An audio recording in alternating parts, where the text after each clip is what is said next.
E aí, prontos? Vamos fazer mais uma questão ainda falando sobre efeito Doppler? O que que diz aqui essa questão? Ele fala o seguinte: um observador em um carro e uma ambulância com a sirene ativa se movem ao longo de uma estrada retilínea com o mesmo sentido. Inicialmente, o veículo se encontra a uma distância de 100 metros da ambulância.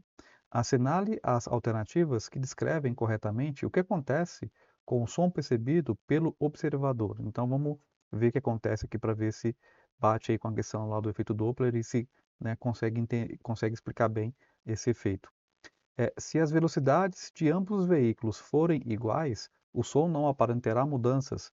Correto, né? Então, se a velocidade é igual, né, o efeito Doppler não vai acontecer, porque tem que ter uma certa aí diferença de velocidade entre o observador e a fonte, né? Então, como não tem diferença de velocidade entre o observador e a fonte, né, o som que vai ser percebido vai ser o mesmo, não vai ter mudança não. O que que diz aqui a outra sentença? Ele fala o seguinte: se a velocidade do carro for maior que da ambulância, o som parecerá ficar mais grave. Muito pelo contrário, vai ficar agudo, né, porque você está indo mais perto da fonte, né, então por exemplo, né, se a ambulância está lá na frente, né, e eu estou atrás, a ambulância está 100 por hora, eu estou a 120 quilômetros por hora, conforme eu vou me aproximando da ambulância, né, essa frequência que a gente vai escutar vai ser uma frequência mais aguda e não grave, por quê? Porque eu estou me aproximando da fonte, né, então o efeito Doppler nesse caso fala pra gente que vai ser um som mais agudo e não mais grave, tá?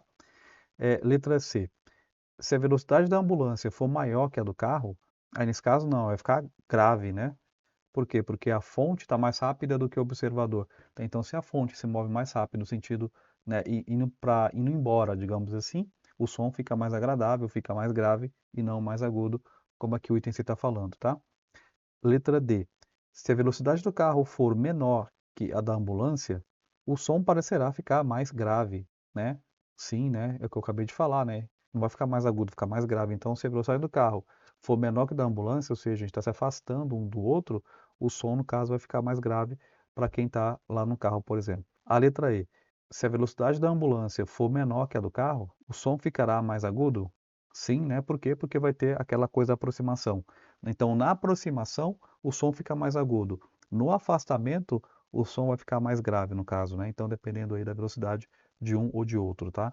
Então, aqui no caso, estão corretas aqui no caso, aqui o meu item A, aqui no meu caso, meu item D, e aqui no meu caso, o item E, tá? Mas tomar cuidado com a alternativa que pode mudar aí, né? Embaralhar essas questões. E tem que tomar cuidado com qual que é aqui o enunciado. Bacana? É isso.